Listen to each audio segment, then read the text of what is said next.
Petit message d'encouragement pour mes frères et sœurs en Christ avec un très beau passage au psaume 103. Du verset 12 au verset 14, il a éloigné de nous nos iniquités autant que l'Orient est éloigné de l'Occident.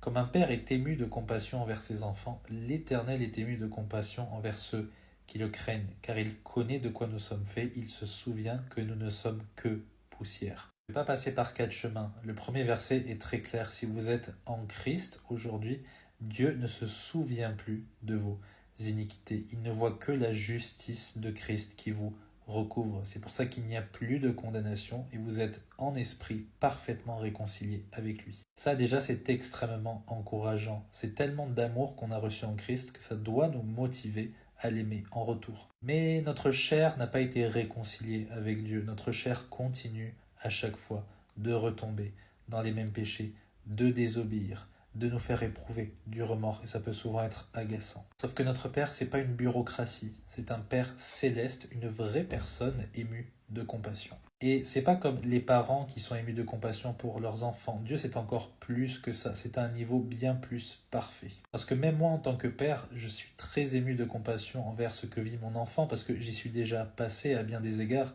mais ma compassion n'est jamais parfaite. Dieu, par contre, il use de patience envers nous, ne voulant qu'aucun périsse, mais que tous parviennent à la repentance. Et Dieu, il sait de quoi nous sommes faits, il voit notre chair, il sait que nous ne sommes que poussière, il sait qu'en réalité, on n'a aucune force par nous-mêmes, on ne peut rien accomplir sans lui. Donc il ne s'attend pas à des choses extraordinaires de notre part, il s'attend simplement à ce qu'on vive dans sa grâce et à ce qu'on dépende de lui. C'est pour ça qu'on ne va pas réussir par nos propres efforts. Oh mince, je suis encore tombé. Oh, j'y suis pas arrivé. Oh mince, Dieu, il doit tellement être déçu.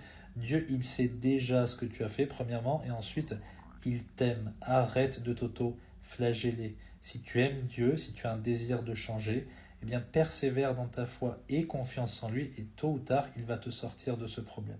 La vie chrétienne ne se mesure pas en quelques semaines ou en quelques années, mais en décennies. Et certains problèmes que je vivais il y a quelques années, eh bien, je ne les vis plus aujourd'hui. Je n'y pense même plus. Vous savez pourquoi? Parce que j'ai grandi dans la grâce et la connaissance du Seigneur Jésus-Christ et je continue de le faire. Et bien, ça va être pareil pour vous aussi. N'oubliez pas que Dieu se souvient que nous sommes que poussière. Il ne l'oublie pas et il nous aime d'un amour infini. Si vous êtes ses enfants. Rien ne peut vous séparer de son amour. Que Dieu vous bénisse.